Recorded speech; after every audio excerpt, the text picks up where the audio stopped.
I'm going to start off by asking, how did your educational experience here at Washburn set the framework for your professional life after graduation?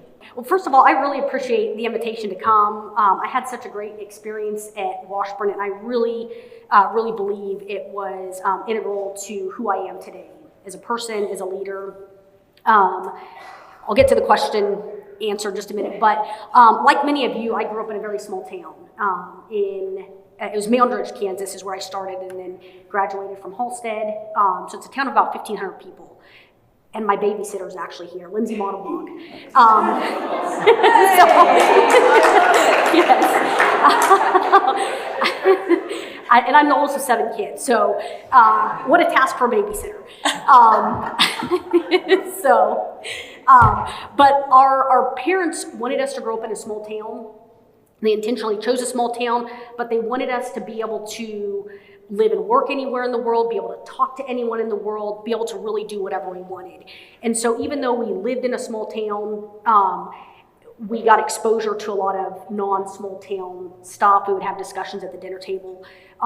So when I came to Washburn, I never viewed it as, oh, I'm going to a small school and this is, I viewed it as, wow, I get to come to a university that is 10,000 people. I get access to instructors in a way that I wouldn't at big universities. I get to talk with them every day. I get to know them. They get to know about me. And you get these really cool opportunities that I think you may not get otherwise. So some of the most formative things I think that helped shape who I am as a leader and just as a person from my time here at Washburn, one is the experiences. So they have a lot of opportunity for experiential learning. And it's a chance to put into practice the stuff that you're learning in the classroom. Because theory's great, but it's a whole other thing to put it into practice and realize, wait a second, there's a lot of things I don't know that I don't know, and what great hands-on experience to get, and then come back to the classroom and say, let me learn a little bit more and iterate. So a couple of those experiences were, at the time, the Leadership Institute hosted a summer camp for high school students through Rotary Club, and they would bring in 70 to 100 students, and so got to help with that and then eventually run it. And I'm confident there were a lot of mistakes I made. But boy, what a learning experience to be gifted the responsibility of running the thing. I mean, you got to work on budgeting, who you have around you, how you delegate. It was just a pretty profound experience. Another experience that I had was what Dr. Sullers alluded to is the experience of being able to go to the Middle East and the kind of backstory behind that. And actually, Jamie Stafford traveled to the Middle East, is one of the ones that traveled to the Middle East. And what a profound, I think, transformative experience. So we went there in like junior year, and we had the opportunity not only to attend a conference that was brand new to the Middle East, Women as Global Leaders, and keep in mind leaders like Queen Rainey of Jordan, they had the transportation of minister of Germany, these big leaders for like maybe 1,000 participants. Not only did we get to participate, but we got to present there. Like, how cool is that to know that, hey, you are competitive as a Washburn grad on this global stage? That was a big deal. To be able to be competitive, and that kind of sparked my idea for, wait a second, I'm interested in business internationally. I think I can compete on this world stage in business. And so I was getting ready, that translated into another experience. I was getting ready to graduate with my finance degree. I never intended to work in finance. I wanted it to understand a business, to go to grad school in psychology and grow business. Psychology wasn't for me anymore. And so I came to my mentor, Dr. Forbach at the time, and very embarrassed because it was the first time in my life without a plan. I'd always had a plan. I know what I'm doing next, and this is the first time I was totally embarrassed and said, Dr. Forbach, I don't have a plan. I know I don't want to go to grad school anymore. I don't want to work in finance. What do I do? And he said, have you ever thought of study abroad? I said, I just don't think I can do that because I'm getting ready to graduate, He said, well, how about you reach out to your connections, from the UAE, and I'll reach out to mine, and we'll just see.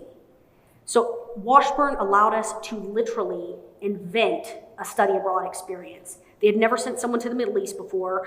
I don't think that university, they were kind of brand new to having students study abroad there. But we literally invented it. So somehow, through, I think I got a business scholarship at the time, the international, so Tina Williams with the international program, Dr. Fort, like the Leadership Institute, orchestrated this thing that I was able to go and be in the United Arab Emirates for 6 months. And the cool thing was, it was at a university where it was all local women. So, which is a very, if you know anything about the United Arab Emirates, it's a very kind of closed society. So it's very hard to break into. Not so much, it's not that case anymore, but it was at the time. And to have the experience of being able to get over there, study, and make friends with these girls to where I got to go to their weddings, iftar dinner, and spend the weekend with them. And the reason I call that out is because what that means is that not only my parents, but Washburn prepared me to be able to do that, go anywhere in the world I want, be able to talk to anyone that I want, do anything that I want, and do it regardless of big schools, small schools, and that was truly a transformative experience. And today, I have team members that work for me in Dubai. So I just wanted to, bring that full circle. So hopefully that wasn't too long. Did you have a favorite class when you were a student, or? I did. And this is another cool thing about Washburn is they have you and allow you to take classes that are totally outside of your domain. So one class that sparked my interest was crime scene analysis. and a gentleman from the Kansas Bureau of Investigation came and taught it. And it blew my mind because what was so interesting is they teach you how to see things that may not be apparent just to the naked eye and solve problems. That's what I took out of it is, okay, if I learn good problem solving, I can probably solve problems in a lot of different domains. And so that's been actually a hallmark of my leadership is you'll see that I started in operations, I've moved into learning and development, I've been able to go to completely other teams overseas, come back, but what's been the hallmark is being able to solve problems in completely different domains. So that was... Hopefully no crimes. Yeah, no, not committing crimes, yeah. It's always, and I love watching shows like Dateline, so I always have to qualify when I'm meeting someone like, hey, I'm not learning to do these crimes, I'm just enjoying the process of problem solving. Your career has focused on talent development and leadership growth, and how does developing a talented team translate into financial success for an organization? Yeah, absolutely. I think from my experience, what's first important is always to work backwards from the customer need. So you have to determine, what problems are you solving, and therefore, what kind of skills, knowledge, and abilities do you need to be able to solve those problems, not just now, but for the future. So the reason that ties into talent development is because what I found is it's important to hire people in. So I've been hiring people for 16 plus years. Hire people in, not only with the skills that you need now, but who have a real interest in curiosity and growing their skills and mental models. It's not just skills, but mental models. And so the first thing is you got to hire in the right people. And then the second thing is, again, this is all in my experience, is if you're working in an organization that you're expecting everyone to think and act like an entrepreneur, your job then is a leader to create the environment and help them then to grow.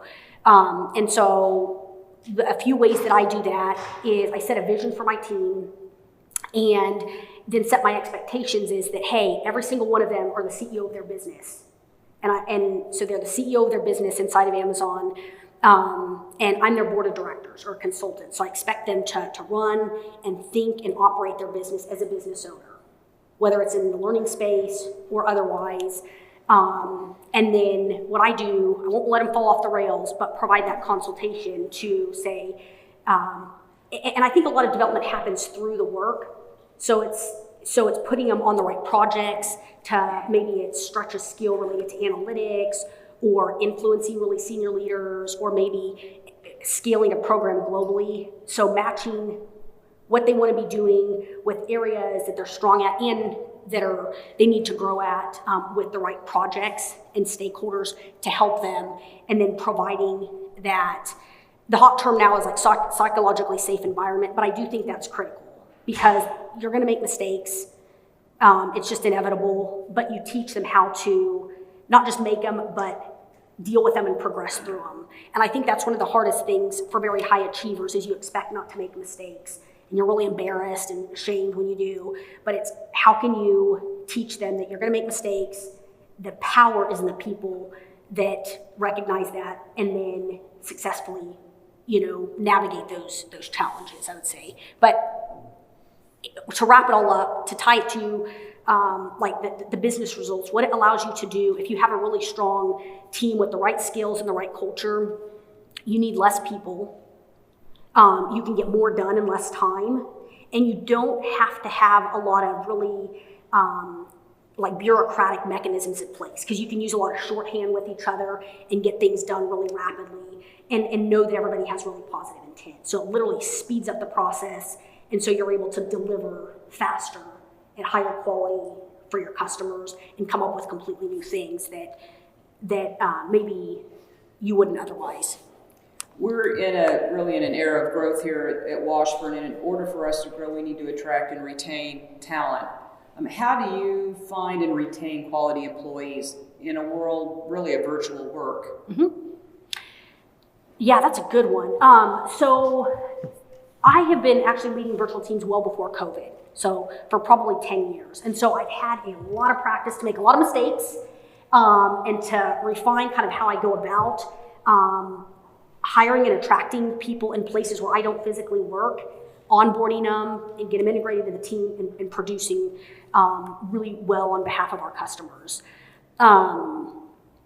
So I think a few things that I've learned about kind of attracting and retaining talent especially in a virtual, and keep in mind, I've got team members all over the world that work for me. I've got them in the Middle East, I've got them in India, Europe, US. So not only is it virtual, but it's, hey, you got to contend with a lot of cultures and time zones as well.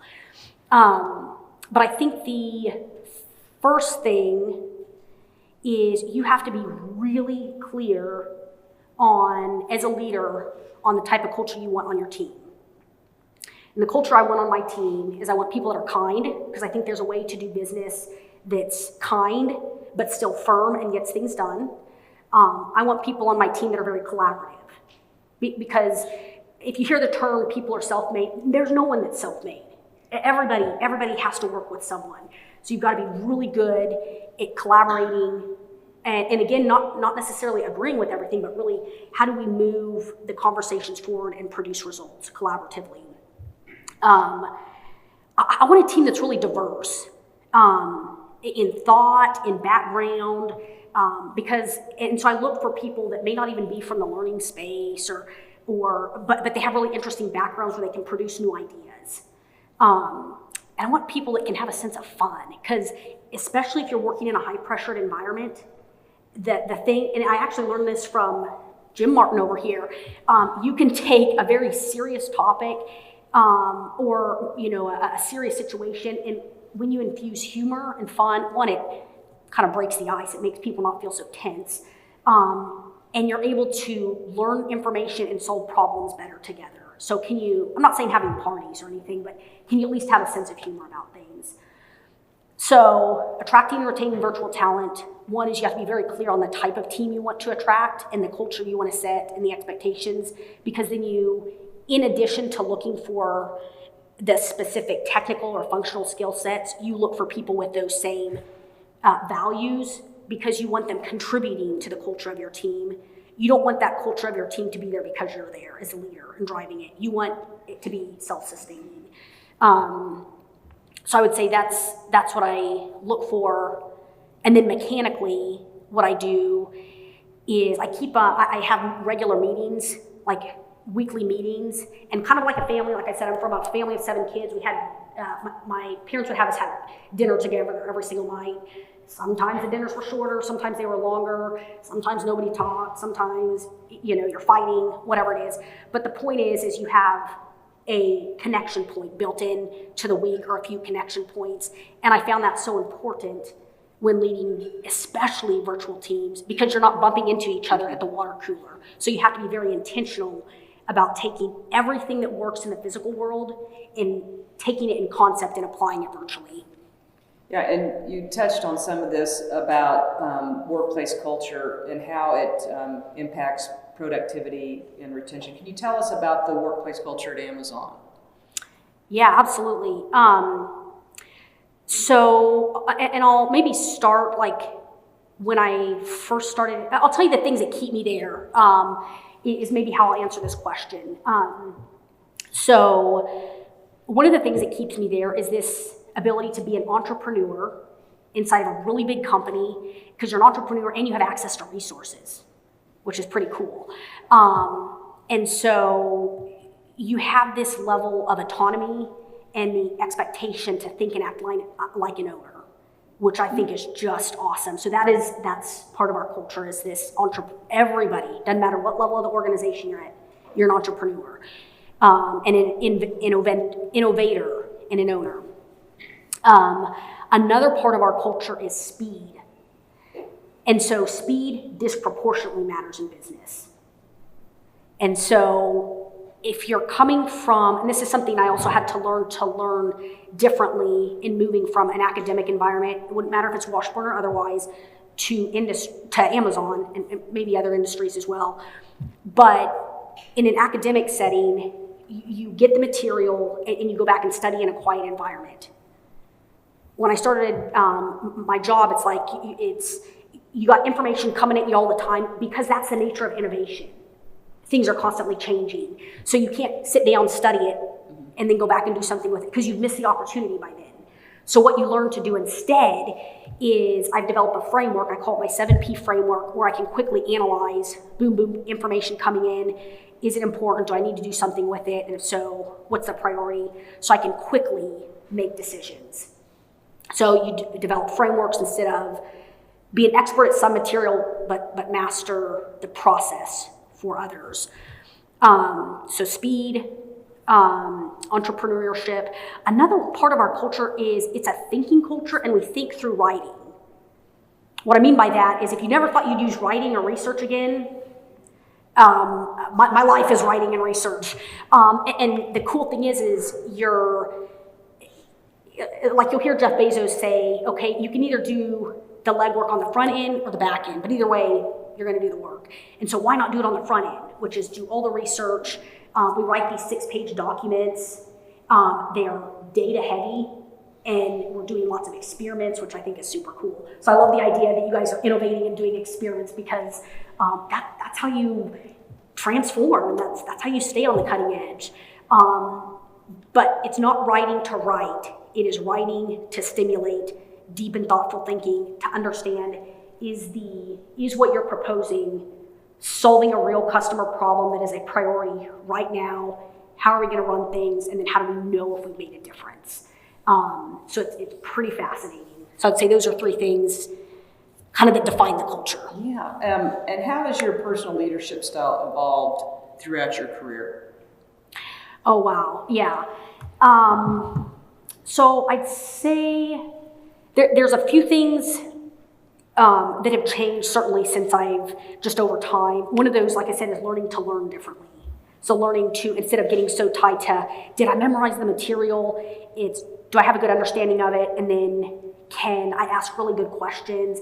And can I process incoming stuff that's incoming really fast and know what to do with it? That's one thing that's changed.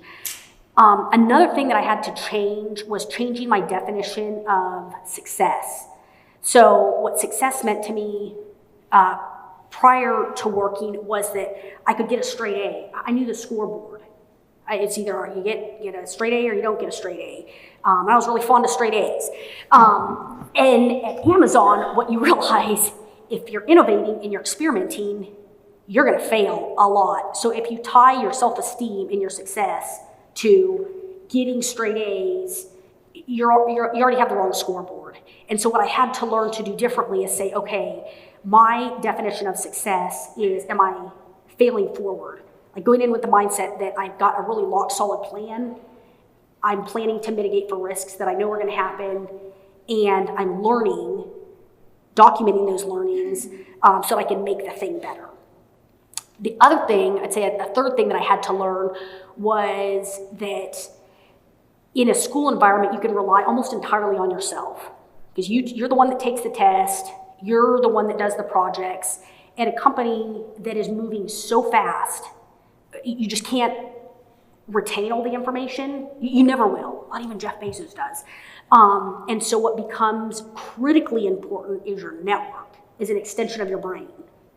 And so you have to really invest all the time in building your network, strengthening it, because what that allows me to do is actually deliver very quick results, because I'll get to, okay, 70% is good enough. Let me toss it to someone that I know is an expert's going to really give some good feedback. And so we can iterate really quickly. So your network becomes really, really important. Or if I don't know an answer to something, I don't expect myself to know the answer to everything, but what I'll do is I know who to call. And I kind of got them on, speed dial is what I say, speed chat or whatever. So your network becomes kind of like in Who Wants to Be a Millionaire, your lifeline. That's great. I'm looking at my watch here so I can check on the time, and I think what we're going to do is I'm going to end with my questions here, and I want to open it up, see if there's any questions out in the audience that you want to ask Natalie. Okay, cool.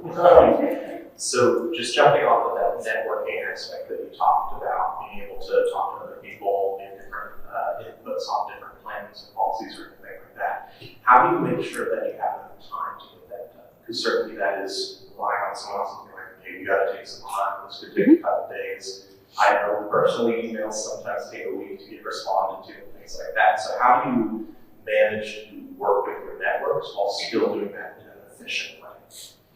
That is a good question. I think for me, one of the things that changed is I view it as an investment. An investment like that is going to, so you almost have to take a long-term view as well, because it may or may not pay a return right away. And so are you looking at it as an investment, or this is something I have to do? So it's something you can't afford not to have, is the way that I think about it. And the way that I integrate it into a busy workday is what I'll do, these are just a couple of examples, is I will look at one of the problems that we're trying to solve, like maybe it's talent as a supply chain, and think about, okay, what other groups could be solving an issue related to supply chain? Let me go find someone and talk with them, see what kind of problems they're solving, how they're solving them, because what I can do is then take ideas from another domain and apply it to the same underlying problem, which is supply chain. Another one could be, this is an example like Amazon has movies. And so one way that you can think about supply chain is by segmenting your customers. Well, guess who does that well? Movies. When you're making movies, you have to segment your customers. And so reaching out to a team like that to say, hey, I want to learn more about the movie industry, first of all. And then how do you guys do customer segmentation to clearly understand them, have a good pipeline for people that watch movies, and then how can I translate that into engagement in a supply chain for people? So I guess the summary of my point is you can't afford not to do it. You got to look at it as an investment. And then the second is think about and always tie it to a problem that you're solving. And then it's kind of mutually beneficial. You're learning from them, and maybe they can learn from you too. Other questions out there? With Amazon, do you have a real work-life balance? Or how do you maintain that? Because I know it's pressure, deadlines, constantly. So how do you maintain it? Oh man, that is a good question. All right, so I will say for any high achieving person, and that's all of us in the room, every single one of us, it wouldn't matter if it's Amazon or otherwise, you're gonna be naturally probably wanting to give 1,000%. So part of it is a personality thing, I think, or it's been my experience with myself. However, so that's one thing I've had to recognize is it wouldn't matter what company I'm in, I'd probably naturally have a bend towards this. But what really changed it for me is when I moved to Europe. So before I moved to Europe, I could never figure out, it was always a mystery to me, how my European colleagues always seem to be off. I mean, they aren't always off, but they would get work done just as quickly. It was just as high quality. They were super innovative, and I was like, I just can't figure this out. I mean, it's this mystery. And when I moved over there, I figured it out, and it was so simple that it was hard. And I've had 4 years of practice. So the short answer to your question is I've got work-life balance. I'll tell you more about it in just a minute, but the way that I learned it was practicing it for 4 years while I was in Europe. And what I saw that my European colleagues did really, really well is, one, they'd eat breakfast. As simple as it sounds, eat breakfast. Everybody stopped for lunch, like our team, at noon, on the dot. Hey, who's going to lunch? And for the first probably few months, my answer was, no, it's just 1 more hour to work for me. I got to get stuff done. But what I realized is whoa, having nutrition actually gives you mental energy throughout the day. So that tied into better sleep. Wow, I can actually think way more efficiently, faster, get stuff done faster. Movement, they call it sport. So we're going out and we're doing sport. So making time for hobbies, friends, like we would sit and we'd have dinner, and all of a sudden 4 hours would pass by. So we're eating, having fun, talking, and getting exposed to laughter and fun and different ideas. And then when they're on vacation, they're actually on vacation. It's not like I got my phone on and I'll kind of look at the mess. It's there, off. So I say all that to say it's so simple that it's hard because it requires discipline to do it. But it's those simple things and the very foundational things that allow me to now, I actually now am able to get done so much more done in less time at higher quality and make even more time for networking because my brain and my body are operating so efficiently and I'm coming up with new ideas because I'm exposed to other things. So the way that I do it now, because it does take, I know that I've got this personality that has a bend towards, I like work, I enjoy it, it's intellectually stimulating, so I could easily fall in the trap of just working. So the way that I put kind of guardrails around myself and help me maintain that discipline around it is basically meetings. What I mean by that is I go salsa dancing every Thursday, non-negotiable salsa dancing. Monday, Tuesday, Fridays, I weightlift with a trainer, non-negotiable. My calendar's blocked out. Hiking on the weekends, always plan something during the week. I love the arts, and so see probably at least one concert or show a week. And then on Mondays and Fridays, I always block 1 to 2 hours. So if I meet people through these different events, that I've got time to go to coffee with them, to learn more about what they do or how they do it. So that's how I do it is, one, I recognize that it is so critically, and because I've been able to live it and see a different way of doing it and experience a different way. And then to make sure I maintain the discipline, I have to put kind of hard boundaries, and the way that I do that is through non-negotiable meetings. Add it to your calendar. Exactly, yes. And then I also have a mom that's always, from the time, any of us were young, so our dad's also a professional. So I say that because he was working all the time, but what she'd always say is, put your computer down and come to the table with us. You can always get on the computer later. And it was so annoying at the time. So I'm like, man, you're like interrupting my, stuff I got to do. But I'm so thankful because she realized the power of relationships are the thing that's going to be with you throughout your life. Your job certainly is important. It's not important, but relationships are really what's going to be there with you. One more question, and then I think we'll need to. I got one here. So I work for a small startup here in Topeka, and I was just wondering, how do you get in the mindset of I'm failing forward? When things go wrong, you're being innovative, being a problem solver. How do you stay in that mindset of I'm failing forward, this is a good thing, I'm making this mistake? Yeah, that's a good one. Well, let me first tell you kind of my approach when I joined Amazon, because that was not my approach to begin with. When I joined Amazon, on my first day, I said, hey, can you tell me where the manual, I was running the picking department. Can you tell me where the manual is? I said, so I can memorize it and I can be really good at my job. And they said, kind of jokingly, well, if you find it, let us know. And their point is that things are changing so quickly. You'd be spending all your time documenting and so it's important to be able to learn in other ways and capture that information in other ways.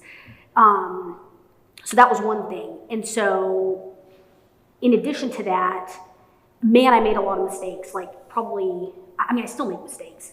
But I think it's the discipline around getting, the discipline around getting comfortable with it is really what it comes down to, because there's so many mistakes I made. I think the worst thing you can do is keep things to yourself, because that breeds shame. And that's something that I did, is I'm so embarrassed that I made this mistake and I'm so ashamed. But it's really important to be able to build that comfortability with failure, to be able to have trusted people you can go to help you normalize the situation. Just like I was able to do with Dr. Forlock and Angela actually, I'm embarrassed, I don't know what to do. Can you help me normalize this situation so I'm not reading into it more than I need to be reading into it, and I can find a path to deal with it differently. She makes me proud to be an Ichabod. Yeah. Amazing information, and this is a great way to kick off our Ichabods of Industry series for the season. And again, I want to thank Natalie for making the trip here all the way from Nashville, and we're going to show her around campus. It's been a while since she's been back, so she's going to get a nice tour, and she's actually going to be in the classroom this morning in some School of Business classes. And so, again, thank you so very much. Do you mind if I want to give a huge shout out to Susie and Jennifer Brown. So they reached out, and we've been working together for probably a couple months.